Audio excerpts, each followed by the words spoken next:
గోంగూర తెంపాక గోంగూర కాడలు బయట పడేసి వేస్ట్ చేయకుండా మన ఇంటి ముందున్న కొద్ది ప్లేస్లోనైనా ఆ కొమ్మలను నాటుకోవడం వల్ల. హలో అండి, అందరికీ నమస్కారం.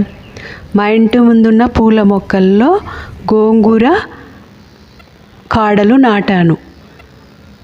అవి నాటుకొని ఇలా గోంగూర ఆకులు వచ్చాయి.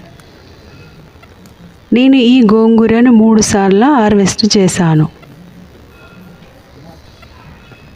ఇలా ఇది 2 రకాల గోంగూర మొక్కలు వచ్చాయి.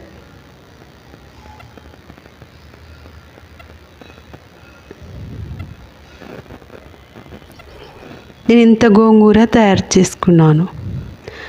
ఇది పప్పుతో తయారు చేసుకోవచ్చు, పచ్చడి తయారు చేసుకోవచ్చు. ఇవి మా ఇంటి ముందున్న పూల మొక్కలు. నా ఛానల్ని సబ్స్క్రైబ్ చేసుకోండి. ఫస్ట్ నుండి లాస్ట్ వరకు వీడియోస్ చూస్తూ ఉండండి. నా ఛానల్లో వంటలు, పూల మొక్కలు వీడియోస్ వస్తూ ఉంటాయి. మా ఇంటి ముందున్న మందార పూలు. గోంగూరలో సి విటమిన్ ఉంటుంది, ఐరన్ ఉంటుంది. అప్పుడప్పుడు గోంగూరతో చాలా రకాల రెసిపీస్ తయారు చేసుకొని తినవచ్చు. గోంగూరతో ఈవినింగ్ స్నాక్ లాగా కూడా తయారు చేసుకోవచ్చు. ఇది మునగ మొక్క. దీనికి పువ్వులు వచ్చాయి. కాయలు వచ్చాక వీడియో చేసి చూపిస్తాను.